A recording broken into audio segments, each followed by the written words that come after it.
नमस्कार दोस्तों, मोहित study IQ centre में आपका स्वागत है। आज हम संपूर्ण CDP का रिवीजन जो है वीडियो देखेंगे। इम्पॉर्टेंट क्वेश्चंस होंगे जो एग्ज़ाम्स को ध्यान में रख करके जो है क्वेश्चंस लाए गए हैं, बनाए गए हैं। ये क्वेश्चंस जो है एग्ज़ाम्स में इसके आने के 100% चांसेस होंगे। इस टॉपिक से क्वेश्चंस 101% पूछे जाएंगे, इसलिए ऐसे क्वेश्चंस को तैयार करते हुए आपको चलना है, क्योंकि यही क्वेश्चंस हैं जो आपको सीटेट में अच्छे नंबर दिलाएगी। ठीक है, इसलिए एक एक क्वेश्चंस वीडियो के बहुत बहुत इंपॉर्टेंट है, इसलिए हर क्वेश्चंस को अच्छे से बारीकी से जो है समझ करके सॉल्व करते हुए चलिए। अगर बेहतर जो है आपके जो है 30 में से जो है अगर आप जो है इस पेपर में अगर आप 25 क्वेश्चंस 24 क्वेश्चंस सही कर पा रहे हैं तो आपका जो है पेपर बहुत अच्छा होने वाला है, मुझे उम्मीद है। अगर आप 20 से जो है 25 के बीच में है तो अभी भी जो 3-4 दिन है तो उसमें कुछ जो संपूर्ण वीडियो का रिवीजन क्लास चल रहा है उसको वीडियो ज़रूर देखिए, क्योंकि वहाँ से क्वेश्चंस आपको मिलने वाले हैं। ठीक है, तो आइए एक एक क्वेश्चंस देखते हैं क्या क्या क्वेश्चंस हैं। अगर वीडियो पसंद आए तो प्लीज़ वीडियो को लाइक कर लीजिएगा। आज का जो टारगेट है वो है 20 लाइक्स का। लाइक्स मोटिवेशन के लिए है, ताकि हम डेली आपके लिए इसी प्रकार से वीडियोस लेकर के आते रहेंगे। अगर आपको हमसे कुछ बात कहनी है, कमेंट करना है, तो आप हमें कमेंट भी कर सकते हैं। ज़्यादा से ज़्यादा दोस्तों तक जो है वीडियो को शेयर करिएगा, ताकि वो भी इस वीडियो का लाभ ले सकें। और चैनल को सब्सक्राइब ना किया हो तो प्लीज़ चैनल को सब्सक्राइब कर लीजिए। आइए देखते हैं क्या क्या क्वेश्चन है। देखिए, पहला क्वेश्चन है, किशोरावस्था बड़े संघर्ष, तनाव, हमला व विरोध की अवस्था है, यह कथन किसका है? अब देखिए, यह एक सामान्य सा क्वेश्चन है जो कि जो है शैशवावस्था, बाल्यावस्था, किशोरावस्था इसके संबंध में पूछा जाता है। तो किशोरावस्था जो होता है, हमें सबको पता है कि किशोरावस्था जब हम बड़े होते हैं एज में, तो हमारे जो है शारीरिक ग्रोथ बढ़ती है। जैसे जैसे हम बड़े होते हैं वैसे वैसे हमारी शारीरिक जो है क्षमता बढ़ती है, शारीरिक ग्रोथ बढ़ती है। उसके साथ साथ हमारे हार्मोनल चेंजेस होने लगते हैं, हमारे शरीर में जो है हार्मोन्स बनने लगते हैं। तो उसकी वजह से जो है बच्चों के अंदर जो है ये संघर्ष और तनाव की स्थिति बनने लगती है। ठीक है, दोस्ती यारे वाली जो है सिचुएशन आ जाती है, तू मेरा भाई मैं तेरा भाई, है ना, ये सब चीज़ें होने लगती है। तो ये जो कथन है ये कहा था, ये स्टैनली हॉल ने कहा था। इंपॉर्टेंट क्वेश्चन है, तो याद रखिएगा, एग्जाम में पूछ सकता है। ठीक है, अगला क्वेश्चन देखिए, निम्नलिखित में से कौन सा जो है शिक्षण का सूत्र नहीं है? तो शिक्षण का सूत्र कौन सा नहीं है ये बताना है हमें। तो अनिश्चित से निश्चित की ओर जाना, ये एक शिक्षण का सूत्र माना जाता है। दृश्य से अदृश्य की ओर जाना, इसको कह सकते हैं हम मूर्त से अमूर्त की ओर जाना का। ठीक है, मूर्त से अमूर्त की ओर जाना। ठीक, ये चीज ध्यान रखिएगा। सरल से कठिन की ओर जाना, लेकिन निगमन से आगमन की ओर जाना, ये एक शिक्षण का सूत्र नहीं है। या फिर हम कह सकते हैं कि बाल केंद्रित शिक्षण का सूत्र नहीं है। तो यहां पे आंसर जो है वो है ऑप्शन डी। हमने आपसे बार बार कहा है कि निगमन का मतलब होता है कि बच्चे को सबसे पहले जो है हम परिभाषा की जो है जानकारी देते हैं। पहले बच्चे को परिभाषा देते हैं, फिर उसके बाद बच्चे को हम उदाहरण जो है देते हैं। लेकिन आगमन में जो है पहले बच्चे को उदाहरण देते हैं, फिर पहले उदाहरण बताते हैं किसी भी चीज़ के बारे में, फिर उसके बाद हम नियम बताते हैं या परिभाषा बताते हैं। तो उदाहरण से नियम की ओर जाने वाली जो तकनीक है वो है आगमन विधि, और नियम से उदाहरण की ओर जाने वाली तकनीक है वो है निगमन विधि। ठीक है, ये याद रखिएगा, एग्जाम में ये एग्जैक्ट इसी तरीके से भाषा में आपसे पूछा जाता है। ठीक है, चलिए आगे बढ़ते हैं अगले क्वेश्चन की ओर। ज़्यादा समय नहीं वेस्ट करेंगे, पेपर की तरह सॉल्व करेंगे। थॉर्नडाइक ने अपने सिद्धांत को किस शीर्षक से सिद्ध किया था? तो हमें पहले तो ये पता होना चाहिए कि थॉर्नडाइक ने कौन सा सिद्धांत दिया था। तो थॉर्नडाइक ने जो सिद्धांत दिया था, सीखने का सिद्धांत दिया था। इसके तहत इन्होंने 3 प्रकार से जो है तरीके बताए थे, जिसके तहत बच्चा जो है, व्यक्ति जो है, एक किसी भी कार्य को अच्छी तरीके से सीख सकता है। तो पहला जो है था वो है तत्परता का नियम। देखिए, आंसर आप लगाइए, आंसर सोचिए, मैं आंसर बताता जा रहा हूँ। उसके अलावा तत्परता का नियम, दूसरा है प्रभाव का नियम, किसी के प्रभाव में आकर के जो है हम जो है कार्य को जो है बेहतर तरीके से सीख सकते हैं और जल्दी सीख सकते हैं। तीसरा है अभ्यास का नियम, निरंतर डेली अभ्यास से है हम अपने कार्य को जो है सीख सकते हैं। तो यहाँ पे जो आंसर होगा, अधिगम के प्रयास और भूल के जो है शीर्षक से जो है इन्होंने ट्रायल एंड एरर इसे कह सकते हैं। जितना ज़्यादा आप ट्रायल करेंगे, जितना ज़्यादा आप गलतियां करेंगे, आपके सीखने की जो क्षमता होगी वो बढ़ती जाएगी। याद रखना, सीखने की क्षमता बढ़ती जाती है। इसलिए हमें बच्चों के जो है प्रयास और भूल के सिद्धांत को जो है अपनाना चाहिए। जितना ज़्यादा बच्चा प्रयास करेगा, फिर बच्चा गलती करेगा, फिर उसको प्रयास करेगा, फिर गलती करेगा, तो उससे बेहतर सीखेगा। और जब वो सीखेगा तो वो सीखना उसका स्थायी हो जाएगा, मतलब वो हमेशा के लिए सीख जाएगा। ऐसा नहीं कि कुछ पल भर के लिए सीखे और फिर 2-4 दिन बाद फिर भूल जाए, क्योंकि वो स्वयं से करके सीख रहा है, अपनी प्रैक्टिस से सीख रहा है, उसमें बहुत निरंतर उसने बहुत मेहनत की उस कार्य के लिए। तो यहां पे आंसर हो गया ऑप्शन यहां पे ए। ठीक है, अगला क्वेश्चन देखिए।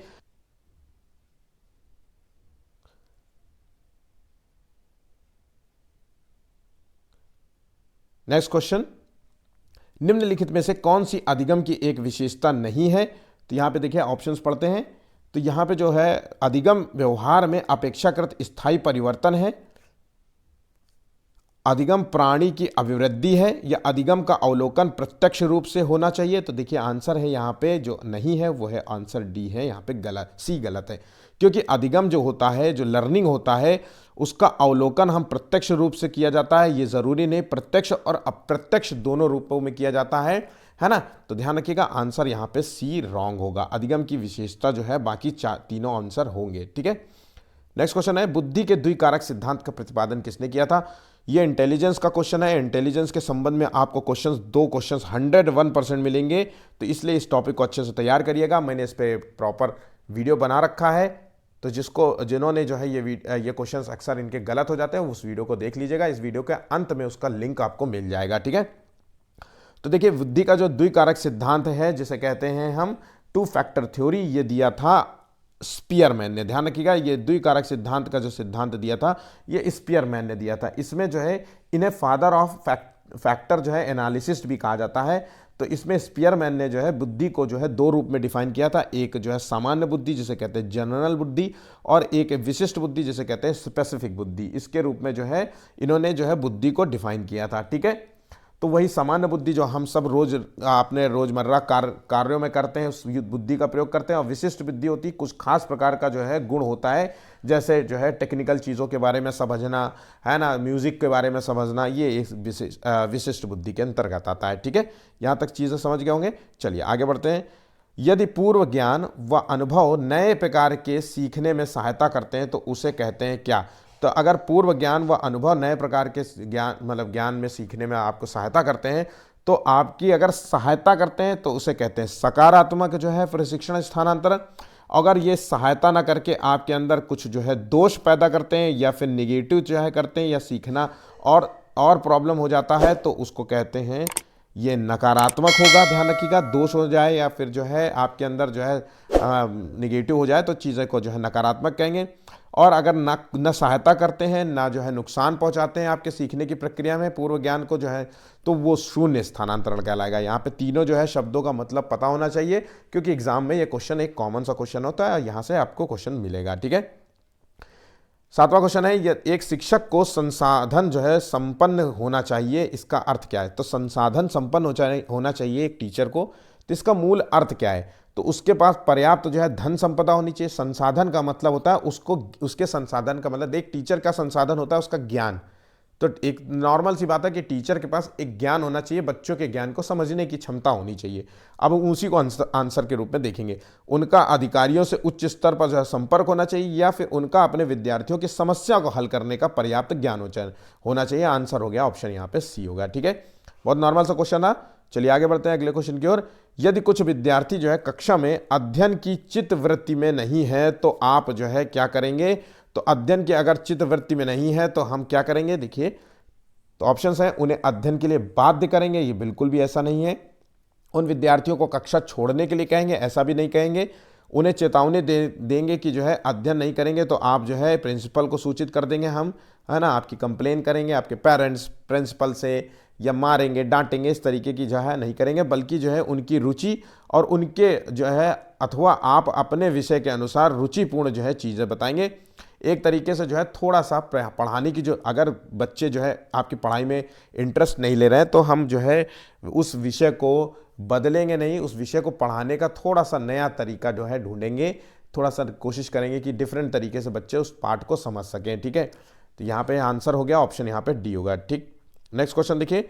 डिसलेक्सिया जो है संबंधित है, बहुत अच्छा क्वेश्चन है और सबको पता होगा। ये 101% मुझे उम्मीद है कि ये बच्चे सब क्वेश्चन को कर पा रहे होंगे, क्योंकि अगर ये गलत कर रहे हैं, अगर आपको अभी भी कन्फ्यूजन है, तो मैं कह रहा हूँ कि अधिगम विकार का एक ऑलरेडी मैंने 2 से 3 दिन पहले वीडियो अपलोड किया है। अधिगम विकार उसका नाम है उस वीडियो का। ठीक है, थंबनेल में आप देख लीजिएगा। उस वीडियो को आप देख लीजिए, क्योंकि वो एग्ज़ाम के लिए महत्वपूर्ण है। वहाँ से क्वेश्चन आपको 100% 2 क्वेश्चन मिलेंगे, इसलिए ऐसे क्वेश्चंस को मिस नहीं होने देना है, ठीक है। तो डिसलेक्सिया क्या है? ये एक मानसिक विकार है, गणितीय विकार है, पठन विकार है। तो यहाँ पे आंसर हो गया ये एक पठन विकार है। बच्चा जो है शब्दों में कंफ्यूज होता है, जैसे बी और डी में कंफ्यूज हो जाएगा। बच्चा 100 को वाज लिख देगा, है ना, या वाज को 100 पढ़ देगा। तो अक्सर न्यूक्लियर को अनक्लियर जो है रीड कर लेगा। तो ऐसे जो है एक जैसे सिमिलर जो है शब्द होते हैं वो होता है, उसमें दिक्कत होती है उसको, तो इसे कहते हैं पठन विकार, ठीक है। नेक्स्ट क्वेश्चन है, विशेष रूप से जो है जरूरतमंद बच्चों की शिक्षा का प्रबंध जो है होना चाहिए।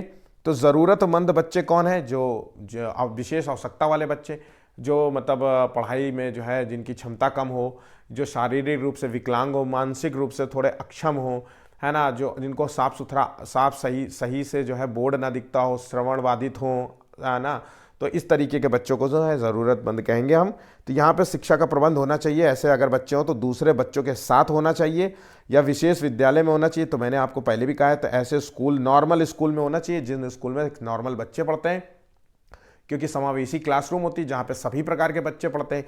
तो वहाँ पे दूसरे बच्चों के साथ ही उनकी व्यवस्था होनी चाहिए, ना कि उनके विशेष विद्यालय में उनका एडमिशन होना चाहिए, विशेष टीचर होने चाहिए। बस टीचर को विशेष जो है जो शिक्षक होते हैं उनकी चीज़ों को समझने की क्षमता होनी चाहिए, लेकिन इस चीज़ को ध्यान रखें, विशेष विद्यालयों में नहीं, विशेष शिक्षकों द्वारा ऐसा बिल्कुल भी नहीं है। पर यहाँ पे जो टीचर होते हैं एक नॉर्मल से, हम जैसे नॉर्मल टीचर हैं, उनको जो है उनके अंदर इतने गुण होने चाहिए कि उस बच्चे की समस्या को समझ सकें, ठीक है। यहाँ पर ध्यान रखिएगा, क्वेश्चंस को बहुत अच्छे तरीके से समझिएगा, क्योंकि ऑप्शंस में कंफ्यूज करने के जो है इस बार पेपर में पक्का मैं आपको लिख के दे रहा हूँ, पेपर थोड़े से डिफिकल्ट होगा। मतलब डिफिकल्ट वैसा नहीं होगा क्वेश्चंस के माध्यम, लेकिन ऑप्शंस आपको घुमाएंगे क्वेश्चंस, ठीक है। चलिए, मूल्यांकन को जो है क्या डैश डैश, केवल मूल्यांकन का मतलब क्या होता है? मैंने कई बार ये क्वेश्चन कराया कि मूल्यांकन के संबंध में आपको क्वेश्चन 101% आएगा, क्योंकि मूल्यांकन जो है सीडीपी में भी होगा, ईवीएस में वो भी होगा, हिंदी पेडागोजी में होगा, तो हर जगह मूल्यांकन होगा। तो इसका मूल अर्थ क्या होता है? नंबर लाना, केवल नंबर लाना। इसके संदर्भ में वस्तुनिष्ठ प्रकार की लिखित कार्यों के आधारित होना चाहिए, या फिर अलग अलग गतिविधि के रूप में लेना चाहिए, या फिर शिक्षण अधिगम प्रक्रिया का एक भाग होना चाहिए। तो यहाँ पे जो आंसर है, मूल्यांकन जो है शिक्षण अधिगम प्रक्रिया का एक भाग है। तो मतलब इसके माध्यम से हम बच्चे का जो है हम मूल्यांकन करते हैं, अवलोकन करते हैं, और हम ये देखते हैं कि बच्चे में जो है कितना ग्रोथ किया है, और हम उस ग्रोथ का जो है पैमाना बनाएंगे, पोर्टफोलियो तैयार करेंगे। फिर जो है बच्चे में जिस चीज़ में जो है कमी होगी, चाहे उसके जो है खेल में कमी हो, चाहे उसकी पढ़ाई में कमी हो, चाहे उसके नैतिकता में कमी हो, उसमें हम सुधार लाने का प्रयास करेंगे, ठीक है। तो यहाँ पे ध्यान रखिएगा, अधिगम प्रक्रिया का एक ये पार्ट है, ठीक है। अगला क्वेश्चन है, नीचे दी हुई स्थिति किस सिद्धांत को दर्शाती है? जो विद्यार्थी अच्छा प्रदर्शन नहीं कर पाते हैं वह महसूस करते हैं कि वे पर्याप्त रूप से अच्छे नहीं। अब ऐसे विद्यार्थी जो अच्छा प्रदर्शन नहीं करते, तो उनके अंदर एक ऐसा भावना आ जाती है कि यार वो पर्याप्त रूप से पढ़ाई में अच्छे नहीं है, और वो बिल्कुल जो है डीमोटिवेट हो जाते हैं, हतोत्साहित महसूस करते हैं कि यार छोड़ो, मैं नहीं पढ़ूंगा, मैं तो कुछ कर नहीं पाता हूँ। इस तरीके के भाव और विचार उनके अंदर आने लगते हैं। तब उनमें जो है बिना प्रयास के कार्य को आसानी से छोड़ देने की संभावना बनी रहती है।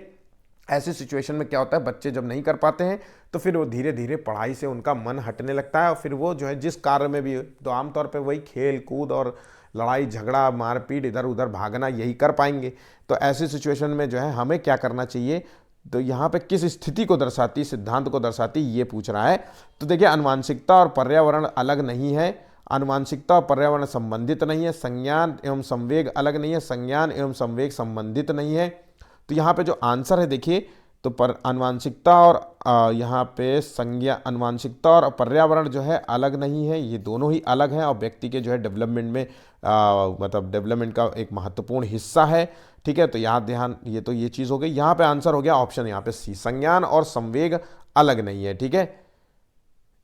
संवेग का मतलब होता है जो भावनाएं बच्चे के अंदर पनप रही हैं वो अलग, ये एक दूसरे को जो है प्रभावित करेंगी। संवेग जो है संज्ञान को प्रभावित करेगा, ठीक है, याद रखिएगा इस चीज को। नेक्स्ट क्वेश्चन, एक टीचर जो है बच्चों को प्रभावी रूप से समस्या का समाधान करने में सक्षम बनाने के लिए किस तरह से जो है प्रोत्साहित कर सकता है? अब एक टीचर जो है बच्चे को समस्या का समाधान जो है करने के लिए, सक्षम बनाने के लिए प्रोत्साहित करना है अगर हमें, तो हम क्या करेंगे, तो हम बच्चे को जो है हम कई विकल्प देंगे और अनुमान लगाने के लिए कहेंगे। यहाँ पे आंसर देखिए कंठस्थीकरण, तुरंत जो है टैग वर्ड के रूप में देखिए यहाँ पे जो है सभी व्यवस्थित तरीके से समाधान लिख कर जो है यहाँ पे लिख करके रट करके पढ़वा लिखा करके पढ़ा करके, ये चीज़ें बिल्कुल ऑप्शन नहीं होनी चाहिए। पाठ्य पुस्तक से एक ही प्रकार के प्रश्नों के उत्तर, ये भी नहीं है। आंसर यहाँ पे बी है, बच्चों को समस्याओं के बारे में सहजानुभूत अनुमान लगाने एवं बहु विकल्पों को देखने के लिए प्रोत्साहित करके। तो प्रोत्साहित अगर वर्ड आ जाए तो आंसर के होने के चांसेस ज़्यादा हैं, फिर भी उसको रीड कर लीजिएगा एक बार, ठीक है। बाकी कंठस्थीकरण, समस्या समाधान को लिख कर या रट कर या बार बार जो है उत्तर का अभ्यास कराना, ये जो है टैग वर्ड के अंतर्गत आता है। तो ये तो हमने अक्सर आपको बताया है। तो देखिए मैं आपसे बार बार कह रहा हूँ, टैग वर्ड बहुत अच्छा चीज़ है सीटेड के लिए। एक कुछ कुल मिला के 10-15 टैग वर्ड होते हैं जो सीटेड में यूज होते हैं, और अगर इसका यूज कर लिया तो एग्जाम में आपके मैक्सिमम क्वेश्चन 60% क्वेश्चन आप सही कर पाएंगे। मतलब एक तरीके से मैं कहूं तो टैग वर्ड से आप पास होने के कगार, मतलब पास हो सकते हैं, ठीक है। अब आते हैं अगले क्वेश्चन की ओर। बुद्धि के बारे में निम्नलिखित कथनों में से कौन सा कथन सही है? तो बुद्धि के संबंध में तो ये आपको पता ना होगा कि क्या है इसका आंसर। तो बुद्धि का मतलब होता है कि वो मानसिक स्थिति, वो शक्ति जो वस्तुओं, तथ्यों, गणनाओं को समझने में आपकी सहायता करती है, या बुद्धि के अधिक होने से बच्चों में ज्ञान का क्षमता जो है बढ़ती है, या पता लगाते हैं इस तरीके से, या नवीन परिस्थितियों और उनके जो है अपने उन परिस्थितियों में अपने आप को ढालने की क्षमता जो है वो बुद्धि में ही होती है। इस तरीके से चीज़ें समझ सकते हैं, ठीक है।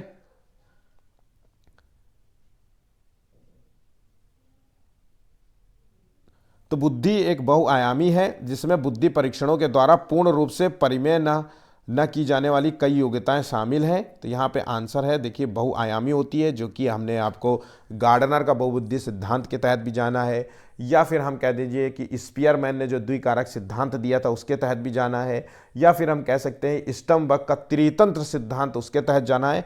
तो बुद्धि परीक्षणों के द्वारा जो है पूर्ण रूप से परिमेय की जाने वाली जो है कई योग्यताएं इसमें शामिल होती हैं, यह आंसर होता है, ठीक है। बुद्धि अभिसारी सोच जो है, अभिसारी नहीं बल्कि अपसारी सोच वाली होती है, ठीक है।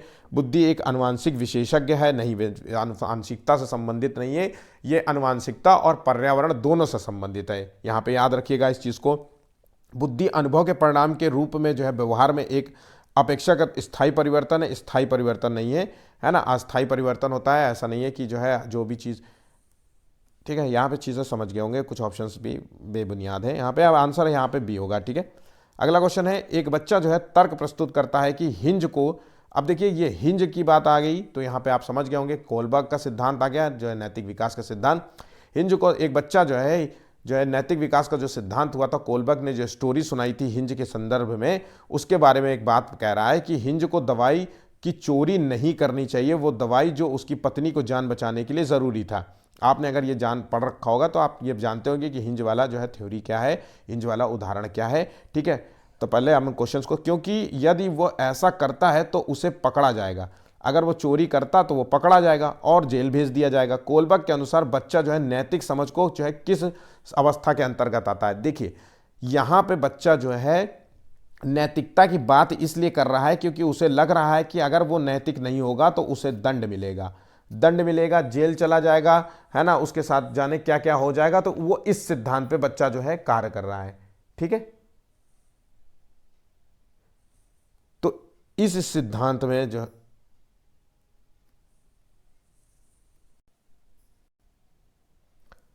तो इस स्टेज में जो बच्चा होता है वो दंड और आज्ञा पालन अभिविन्यास के अंतर्गत आता है, ऑप्शन 1 है। और यहाँ पे ये बच्चे जो है पहली स्टेज में है, फर्स्ट स्टेज इसे कहते हैं, फर्स्ट स्टेज में है, ठीक है। तो ये स्टेज जो है प्री कन्वेंशनल लेवल में आते हैं, जिसमें नैतिकता की अनुपस्थिति होती है। ध्यान रखना, नैतिकता की अनुपस्थिति होती है। और यहाँ पे जो बच्चे को नैतिकता मिलती है वो बाहर से मिलती है, बाहर से मतलब वो दंड से बचने के लिए नैतिकता की बात कर रहा है, ठीक है। इसलिए कह रहा है कि दवाई की चोरी नहीं करनी चाहिए, क्योंकि अगर चोरी करोगे तो पुलिस पकड़ लेगी और जेल भेज देगी, है ना। तो इस आधार पे हो रहा है यहाँ पे, याद रखिएगा ऑप्शन यहाँ पे ए बिल्कुल राइट होगा, ठीक है।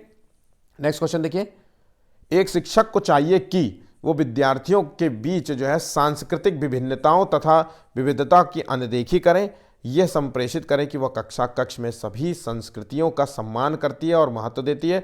वो विद्यार्थियों के बीच तुलना को अधिकतम करें और वो विशेष संस्कृतियों समुदाय के जो है बच्चों को बढ़ावा दें। तो यहाँ पे एक टीचर को जो है क्या गुण होने चाहिए, वो संप्रेषित करे कि कक्षा कक्ष में जो क्लासरूम है वहाँ पे सभी संस्कृतियों का जो है सम्मान हो और सभी संस्कृतियों का सम्मान देती हो और महत्व सम्मान करती हो और महत्व देती हो। ठीक है, यहाँ पे आंसर हो गया अनदेखी करना, ये निगेटिव टैग वर्ड हो गया। कि तुलना करना, ये निगेटिव टैग वर्ड हो गया। विशेष जो है संस्कृति समुदाय के बच्चों को बढ़ावा देना, मान लीजिए हिंदू है तो हिंदू को ज़्यादा बढ़ावा देना, मुस्लिम स्कूल है तो मुस्लिम बच्चों पे ज़्यादा फोकस करना, इस तरीके के जो है, तो ये सब टैग वर्ड में हो गया। आंसर यहाँ पे बी हो गया। ठीक है, एक आधी बुद्धिमानी का सिद्धांत कहलाता है। अब एक आधी का मतलब है एक से अधिक बुद्धिमानी का सिद्धांत, तो इसका मतलब एक से अधिक है तो बुद्धि एक प्रकार की ना होकर के कई प्रकार की हो सकती है, कई विलक्षण योग्यताओं का जो है समूह हो सकता है, ये कह सकते हैं हम, है ना। तो ये क्या है, तो ये देखिए कई प्रकार की बुद्धि हो सकती है। अब ये सिद्धांत दिया था गार्डनर ने कई प्रकार की बुद्धि के रूप में डिफाइन किया था, 9 प्रकार की बुद्धि के रूप में डिफाइन किया था। और स्पियरमैन ने 2 प्रकार की बुद्धि के रूप में डिफाइन किया था। स्टर्नबर्ग ने 3 प्रकार की बुद्धि के रूप में डिफाइन किया था, त्रितंत्र सिद्धांत दिया था जिसे कहते हैं, है ना। थॉर्नडाइक ने 3 तरीके से जो है बुद्धि को डिफाइन किया था, जिसमें कहते हैं सोशल इंटेलिजेंस, अब्स्ट्रैक्ट और इंटेलिजेंस, और जो है कॉन्क्रीट इंटेलिजेंस। ये जो है चीज़ें मैंने आपको बोली हैं, ये बिल्कुल आपके दिमाग में बिल्कुल रटी होनी चाहिए, इसको बिल्कुल मिस नहीं करना है। ठीक है, चलिए आगे बढ़ते हैं अगले क्वेश्चन की ओर। बच्चों में जो है प्रतिभाशालिता के कारण होती है। तो जो बच्चे प्रतिभाशाली होते हैं, मतलब हम कह सकते हैं कि बच्चों का जो IQ होता है वो 120 प्लस होगा। तो 120 प्लस जो बच्चों का IQ हो, है ना, तो ये जो है किस कारण हो सकती है, तो ये इसका एक ही मूल कारण है, वो है बच्चे की आनुवांशिकता, माता पिता के गुण और आसपास का माहौल, जिस तरीके से उसका माता पिता उसको रखते हैं, उसका लालन पालन करते हैं, उसका भरण पोषण करते हैं, जिस तरीके को उसको डाइट देते हैं, है ना, तो इसके बीच अंतःक्रिया का परिणाम होता है। ठीक है, अगर आपको बच्चे को जो है आपका हेरिडिटी अच्छा है, आपके माता पिता के जो है गुण अच्छे थे, आपके माता पिता किसी जॉब में थे, इंटेलेक्चुअल थे, आप भी बहुत अच्छे नौकरी में हैं, तो आप बच्चे को जितना अच्छा वातावरण देंगे उतना ही बच्चा जो है अच्छी IQ का होगा। ठीक है, अगर आप ये सोचे कि आज मेरा बच्चा इतना शैतान है, देखो इतना शैतान है और ये चीज़ें समझता है, तो ये आप गलतफहमी में हैं।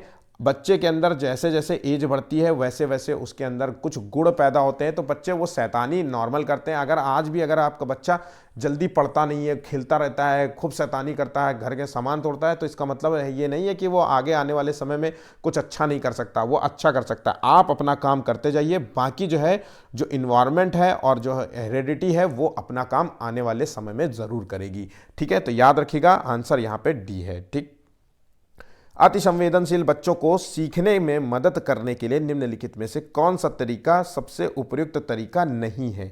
अब यहाँ पे बच्चे के सीखने में मदद करने के लिए हमें सबसे बेस्ट तरीका चुनना है। तो अधिगम के वैकल्पिक जो है तरीकों की पेशकश, तो हम ज़्यादा से ज़्यादा जो है लर्निंग के जो है ऑप्शंस देंगे बच्चे को, तो ये है आंसर यहाँ पे। या उनके दैनिक कार्यों में शारीरिक गतिविधि का जो है ज़्यादा यूज़ करेंगे, या बेचैन होने पर अक्सर उन्हें फटकार लगाना, तो यहाँ पे तुरंत निगेटिव टैग वर्ड है, तो ये तरीका बिल्कुल भी नहीं माना जाएगा। बाकी सभी जो है यहाँ पे आंसर हो सकते हैं। ठीक है, निम्नलिखित में से कौन सा जो है कथन पियाजे के सिद्धांत के अनुसार कहा नहीं जा सकता। तो पियाजे के सिद्धांत जो है क्या दिया था, उन्होंने दिया था संज्ञानात्मक विकास का सिद्धांत, जिसके तहत उन्होंने 4 चरण जो है सुझाए थे।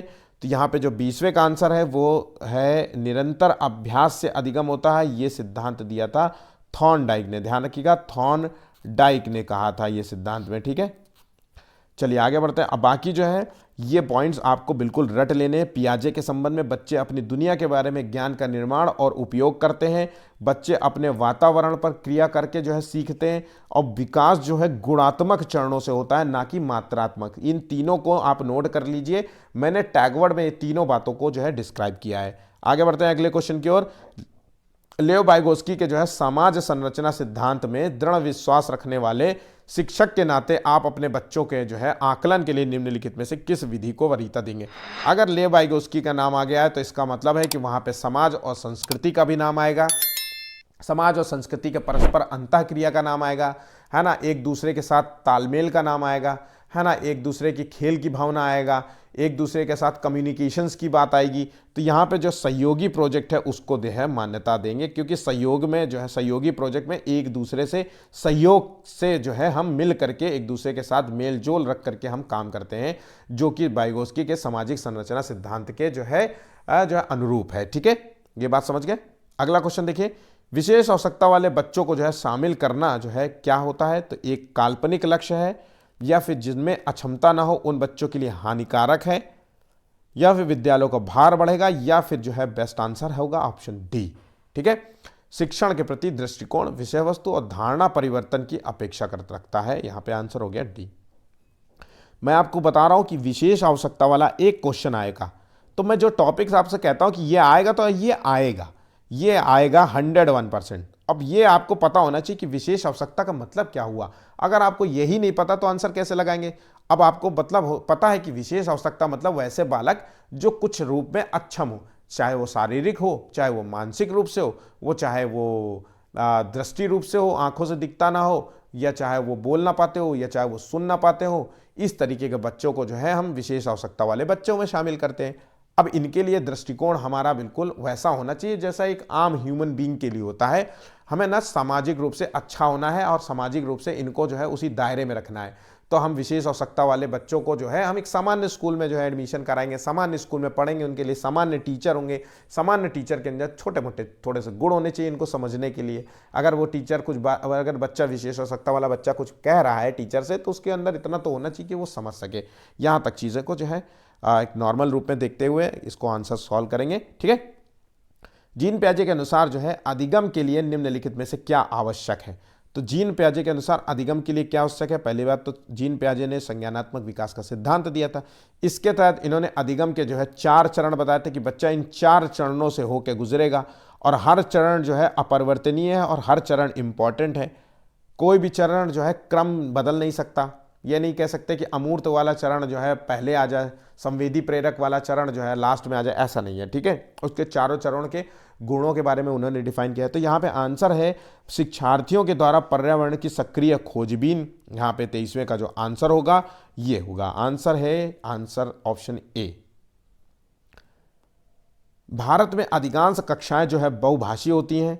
अब देखिए बहुभाषिता जो है होती हैं, और इसमें जो है टीचर के द्वारा जो है डैश डैश के रूप में देखा जाना चाहिए। अब बहुत एक अरे ये तो क्वेश्चन को मैंने तो इस लाइन में ही हमेशा बताया कि भाई बहुभाषिता एक संसाधन है, तो आंसर हो गया आंसर बी। देखिए अब बहुभाषी संसाधन क्यों है? देखिए भारत के संदर्भ में हम बात करें संसाधन क्यों है। अब भाई भारत में 28 राज्य हैं और हर राज्य की अपनी एक भाषा है ना, हर राज्य की अपनी एक भाषा है और उस भाषा शैलियाँ भी है। अब भाई हिंदी है तो हरियाणवी भी बोलता है और उसकी भाषा शैली हरियाणवी अलग है। हाँ भाषा तो जो है हिंदी है ना, पंजाबी भी हिंदी बोलते हैं, बिहारी भी हिंदी बोलते हैं, उत्तर प्रदेश के भी हिंदी बोलते हैं। अगर उत्तर प्रदेश में चले जाओ जो है दूसरे इलाकों में, तो वहाँ पे भी अलग जो है भाषा में हिंदी बोली जाती। तो सब इतनी विविधताएं हैं, अगर वो विविधताओं का हम सम्मान नहीं करेंगे तो फिर राज्य ना रह करके जो है भारत ना रह करके वो टुकड़ों में टूट जाएगा। तो ये से एक संसाधन के रूप में हमारा देखना बहुत ज़रूरी है। ठीक है, और हर भाषा का अपना एक सम्मान करना चाहिए। आज के समय में इसी भाषा की लड़ाई चल रही है। साउथ वाले अपने जो है लैंग्वेज में लड़े जा रहे हैं, मराठी अपनी भाषा में लड़ रहे हैं कि तुम हिंदी भाषी में हिंदी बोलो, हिंदी क्यों बोल रहे हो, हमारा मराठी बोलो अगर हमारे राज्य में हो। अरे तुम भारत से निकल जाओ, तुम यहाँ क्यों रह रहे हो, है ना। इससे तो सीधा यही कहना चाहिए, तुम यहाँ क्या कर रहे हो, हैं तुम मराठी बोलो तो तुम ऐसा करो, तुम यहाँ से निकलो और कहीं जा करके जो है और कहीं बस जाओ जा करके। तो ये चीज़ें हो सकती हैं। तो यहाँ एक संसाधन के रूप में हमें देखना है। ठीक है, प्रकृति पोषण विवाद निम्नलिखित में से किससे संबंधित है? अब मैंने यहाँ पे प्रकृति और पोषण का मतलब क्या हुआ। प्रकृति वो जिसे हम बदल न सके, और पोषण वो जिसे हम जो है बाहर से दे सके, अंदर से दे सके। तो आनुवांशिकता का संबंध है। तो प्रकृति जो है आनुवांशिकता का मतलब है माता पिता से मिलने वाला जो गुण होता है वही प्रकृति है, जो कि स्थायी होता है ना, ध्यान रखिएगा स्थायी होता है। अब वातावरण वो है जो हम बाहर से देते हैं। बच्चे को जो है भोजन देंगे, बच्चे का लालन पालन करेंगे, सामाजिक रूप से उसका जो है पालन करेंगे, है ना, इंटरेक्ट करेंगे लोगों के साथ। तो वो पूरा जो है जो भी आसपास जो है अंतः क्रिया होती है वो सब वातावरण में आ जाती है। तो याद रखिएगा ये जो होता है अस्थायी होता है, ये बदलता रहता है। जैसे जैसे आपका माहौल बदलेगा, जैसे जैसे आपकी रहन सहन बदलेगा, जैसे जैसे आपका खान पान बदलता जाएगा, वैसे वैसे ये सब चीज़ें बदलती जाती है। तो यहाँ पे आंसर हो गया ऑप्शन ए। ठीक है, निम्नलिखित में से कौन सी बुद्धि का त्रितंत्रीय जो है सिद्धांत है? बहुत अच्छा क्वेश्चन है। मैंने अभी आपको बता भी दिया था कि त्रितंत्रीय सिद्धांत जो है किसने दिया था, तो ये दिया था स्टर्नबर्ग ने। ध्यान रखिएगा, स्टर्नबर्ग ने दिया था। स्टर्नबर्ग ने जो है ये सिद्धांत दिया था, और इसके तहत जो है इन्होंने 3 चीज़ों को जो है डिफाइन किया था, जिसको कहते हैं प्रासंगिक बुद्धि। ध्यान रखिएगा, प्रासंगिक बुद्धि, इसको एक है व्यवहारिक बुद्धि, और तीसरा जो है घटकीय बुद्धि, जिसे कहते हैं एनालिटिकल बुद्धि। घटकी को एनालिटिकल, और व्यवहारिक को जो है क्रिएटिव या एक्सपेरिमेंटल। व्यवहार का मतलब होता है अनुभव के आधार पर जो है कुछ नया क्रिएट करना। ठीक है, व्यवहारिक। तो यहाँ पे जो आंसर है वो है व्यवहारिक बुद्धि। ठीक है, तीनों बुद्धियों का नाम आप लिख लीजिए अगर आपको ये आंसर नहीं पता है, क्योंकि हर बार मैं आंसर ये व्यवहारिक बुद्धि वाला ही देता हूँ। अगर अगली बार आ गया घटकी बुद्धि तो आप लोग गलत कर देंगे, इसलिए इसको गलत नहीं करना है। ऐसे क्वेश्चंस तो बिल्कुल भी मत करना जो मैं पढ़ा रहा हूँ। ठीक है, चलिए आगे बढ़ते हैं अगले क्वेश्चन की ओर। एक आंतरिक बल जो प्रोत्साहित करता है कि व्यवहार परक प्रक्रिया के लिए बाध्य करता है और उस प्रक्रिया को विशिष्ट दिशा उपलब्ध कराता है। देखिए, आंतरिक बल है वो है अभिप्रेरणा, जिसे कहते हैं मोटिवेशन। मोटिवेशन जो है एक जो है बाहर से मिलने वाला एक ऊर्जा है ना। हम जब बच्चे को जो है हम बाहर से जो है कुछ जो है शब्दों के माध्यम से या किसी एक्ट के माध्यम से जो है एक ऊर्जा जो है हम एक जो है बल और एक इनर जो है एनर्जी प्रोवाइड करने की कोशिश करते हैं, उसी को कहते हैं। तो वो एक आंतरिक बल है जो एकदम से अंदर से एक ऊर्जा पैदा होती है बच्चे के अंदर, और वो कार्य को जो है करने में इंटरेस्ट दिखाने लगता है। ध्यान रखिएगा, मोटिवेशन जो होता है वो सिर्फ केवल पल भर थोड़े टाइम के लिए होता है। मान लीजिए मैंने आपको कोई बातें चंद बातें कही, और वो चंद बातें आपको इतनी लग गई कि आपने पढ़ाई शुरू कर दी, और वो पढ़ाई हो सकता है कि 4 दिन करो, फिर उसके बाद वो मोटिवेशन जो है डाउन हो सकता है। तो ध्यान रखिएगा, मोटिवेशन थोड़े पल के लिए हो सकता है, और किसी को बात ऐसी लग सकती है कि वो जो है जीवन भर उसको जो है उसको ठान ले। जैसे कहा तुम क्या कर सकते हो, तुम जीवन में कुछ नहीं कर पाओगे, वो उसके बाद इतना बुरा लग जाए तो जीवन में इतना पढ़ाई करे कि वो सीधा जो है ठुकरा के मेरा प्यार जो है इस तरीके के जो है होकर के IAS बन जाए। तो यहाँ पे आंसर हो गया ऑप्शन यहाँ पे ए। ठीक है, 28वां क्वेश्चन है, एक बच्चा जो ग्रसित है जो वो शॉक वाज और न्यूक्लियर को अनक्लियर जो है में अंतर नहीं कर पाता है, तो ये बच्चा जो है पठन विकार है। अब पठन विकार को डिसलेक्सिया कहते हैं। यहाँ पे आंसर हो गया। ठीक है, एक नॉर्मल सा क्वेश्चन है, मैंने पहले भी करा दिया है। विकास कभी ना समाप्त होने वाली प्रक्रिया, ये विचार किससे संबंधित है? देखिए, विकास के संबंध में ये बात तो आपको बिल्कुल रट जानी चाहिए कि ये क्वेश्चन बहुत अच्छा और बहुत मोस्ट रिपीटेड क्वेश्चन होगा, और कई बार ये क्वेश्चन पूछा गया होगा। अगर 2011 से 2024 में पूछा जाए तो ये 5 से 6 बार पूछ लिया गया होगा क्वेश्चन अब तक। ठीक है, तो विकास जो है कभी ना समाप्त होने वाली प्रक्रिया का मतलब होता है जब बच्चे का जो जब बच्चा पैदा होता है तभी से बच्चे के जो है विकास की प्रक्रिया शुरू हो जाती है। इसलिए हम कह सकते हैं कि ये वोम्ब टू टोम्ब, ध्यान रखिएगा, वोम्ब मतलब गर्भ से कब्र तक चलने वाली प्रक्रिया होती है टोम्ब मतलब होता है कब्र, है ना। ठीक है, हुमायूं का टोम्ब ये सब देखा होगा ना, हुमायूं का टोम्ब और अकबर का टोम्ब, तो इसे कहते हैं वोम्ब मतलब गर्भ से कब्र तक जाने वाली को जो है हम कहते हैं। तो ये एक तरीके से हम कह सकते हैं ये व्यक्ति की जो है निरंतर चलती रहती है, जब तक मर नहीं जाता तब तक उसका जो है विकास की प्रक्रिया चलती रहे। अब विकास में क्या होता है? विकास की प्रक्रिया में मतलब उसके शारीरिक विकास की बात हो रही है, उसके मानसिक विकास की बात हो रही है, उसके जो है भावनात्मक विकास की बात हो रही है, उसके नैतिक विकास की चर्चा हो रही है, तो हर चीज़ की बात हो रही है। ठीक है, तो यहाँ पे आंसर है ऑप्शन बी। ठीक, चलिए आगे बढ़ते हैं। आखिरी क्वेश्चन है, कृतिका जो है अक्सर घर में ज़्यादा बात नहीं करती है। अगर वो बच्ची घर में बात नहीं करती है और वो कहीं और खूब बातें करती है, तो इसका मतलब है कि उसकी बातों को महत्व वहाँ पे दूसरी जगह नहीं मिल रही है। तो घर में जो है अक्सर जैसे वो बोलती है तो मम्मी पापा नाना नानी जो भी व्यक्ति होंगे उसको डांट देते होंगे कि तुम ज़्यादा बोलती हो, उसको डांटते होंगे या तुम्हें कुछ नहीं आता, ऐसे जो है बात तो उसकी बातों को महत्व नहीं दिया जाता है। तो जब उसकी बातों को महत्व नहीं दिएगा तो वो नहीं बात करेगी। लेकिन स्कूल में उसकी बातों को महत्व देता है। टीचर क्या करता है, वो जब भी कुछ बोलती है उसकी बातों को गौर से सुनती है, फिर उसके प्रॉब्लम्स का सॉल्यूशन देने का प्रयास करती है। तो यहाँ पे हम कह सकते हैं कि तो यहाँ पे आंसर उसी के हिसाब से ढूंढना है। तो यहाँ पे विद्यालय हर समय जो है बच्चों से खूब बात करने का अवसर देता है, या फिर बच्चों की टीचर की मांग है कि विद्यालय में बच्चे खूब बात करें, या कृतिका जो है अपना घर बिल्कुल पसंद नहीं, या फिर उसके विचारों को विद्यालय में मान्यता मिलती है। आंसर हो गया ऑप्शन यहाँ पे डी होगा। ठीक है, हमें क्वेश्चंस को सॉल्व करते हुए हमेशा ढूंढना है कि हम पॉजिटिव रूप में आंसर को ढूंढें कि क्या चीज़ ऐसा हो सकता है जो पॉजिटिव कह रहा है बात, है ना। पॉजिटिव, खूब बात करने का अवसर देने से क्या मिलेगा, इसमें पॉजिटिविटी कहाँ है, लेकिन यहाँ पे उसके विचारों को मान्यता दी जा रही है, तो यहाँ पे पॉजिटिविटी जो है दर्शाता है, उसके ग्रोथ को दर्शाता है, मानसिक ग्रोथ को दर्शाता है। इस तरीके से आंसर को सॉल्व करने का प्रयास कीजिएगा सीटेट के एग्ज़ाम में। यहाँ पर जो है हमने जितने क्वेश्चंस दिए इंपॉर्टेंट थे, और प्लीज़ इसको वीडियो को लाइक कर लीजिएगा, शेयर कीजिएगा और सब्सक्राइब कर लीजिएगा। आज के लिए बस इतना ही है, धन्यवाद।